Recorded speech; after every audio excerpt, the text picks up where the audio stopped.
Finn Balor, who is a great performer, great athlete, and a great guy, is not the guy to take that championship. This is coming off of the match Gunther had with Damian Priest, and Finn Balor interfered and cost Priest. So now he's got Priest gunning after him, and then he attacked Gunther. He's got Gunther gunning for him. All right. I do want to mention that Maria Kanellis announced that she is now cancer-free. She says, quote, "I wanted to give you guys an update. I know it's been a little bit. It took a while for the pathology to get back, but I wanted to let you guys know that I am cancer-free." And I wanted to pass that along. We're happy to hear that from Maria, and which is fantastic news. Hey, Bill, do you know her? Have you worked with her? Yes. Oh, yeah. I haven't worked with her, but I know her. She's great. She's a real sweetheart, and I'm so glad to hear that because everyone in the community who knows her loves her. She's a great lady. Teddy, you have any memories with Maria? Nothing but just a real nice person, man. Real nice, lady to work with. Always had a great attitude and everything. Like I said, I didn't even know she, had that cancer, but I mean, sometimes, when you have that people, you really kind of keep that kind of personal, but, God bless her. She's cancer free now, man. So she can start living her life all over again. You think you know all the wrestling stories? There's more you haven't heard yet. Join us on Backstage Pass.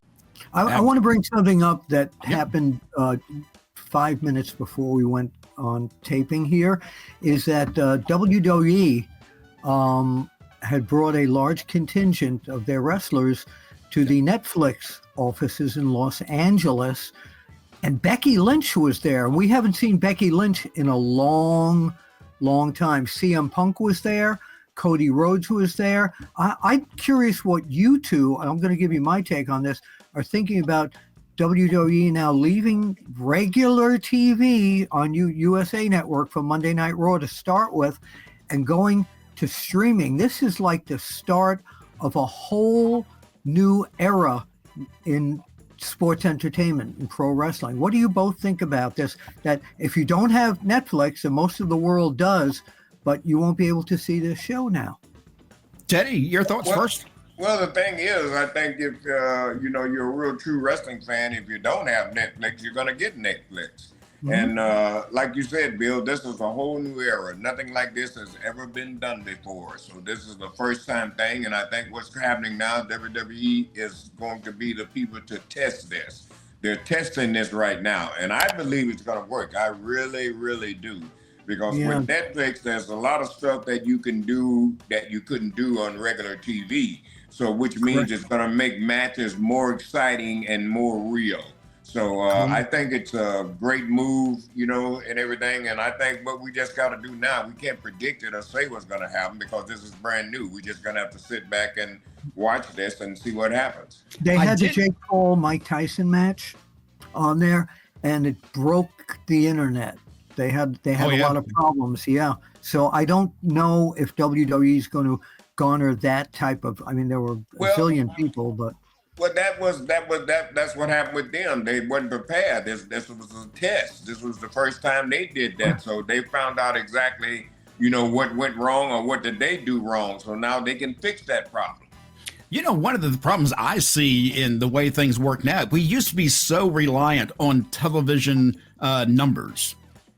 How do they gauge popularity of wrestling now? Is it with a combination of television and social media connected? Is there a Nielsen that takes place like we had in TV?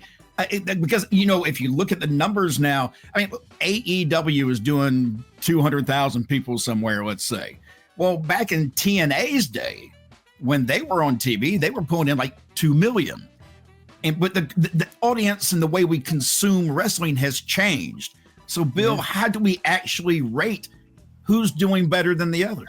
It's got to be on streaming numbers, depending upon what show is where, so to say. I mean, they're still going to continue, like SmackDown will be on USA yet, and, we'll get numbers from there. But Netflix, they're going to come out with they streamed X amount of streams at this time, and that's great. It's breaking the streaming bank because they're going to put it not against, but measure it against the movies on Netflix, against other new sporting events coming on Netflix, and the other streaming services as well. I think that's how they're going to do it.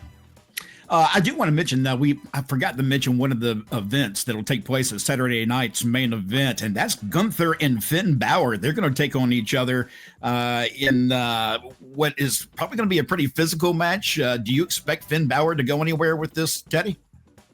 Well, we never know. Finn does a great job, and he's been involved in a lot of good stuff, so we just never know. I hope so. I hope they're not just wasting him, you know what I mean? I hope this, kind of moves him up in the ranks. Bill, do you think Gunther should lose that title yet? Not to Finn Balor. No. No, my concern is that I don't want to see, if somebody's going to take the title off of Gunther, it's almost like what Undertaker had to go through. There are always certain people that were believable that could take the title from Undertaker. And Gunther is one of those type of people. You need to protect him in a way that you make him look strong, because he is one of your best heel characters right now on that program. And if you don't keep him as a monster, you're going to miss out on a heel. But keep in mind now, you mentioned heel. In the last few weeks, he has kind of gotten softer personality, and to see that the Judgment Day is coming after him now, I don't know if we might see a complete change for him being as we say in the magazines, a good guy. But Finn Balor, who is a great performer, great athlete, and a great guy, is not the guy to take that championship. This is coming off of the match Gunther had with Damian Priest, and Finn Balor interfered and cost Priest. So now he's got Priest gunning after him, and then he attacked Gunther. He's got Gunther gunning for him. So, yeah. Maybe they could do something here. They could maybe have the match with Finn Balor and Gunther. And here comes Damian Priest, right at the finish, you know what I mean? Because like I said, he screwed both these guys, okay? So why would the one let the other one have the, you know what I'm saying? Right. So You're right. I would go that route.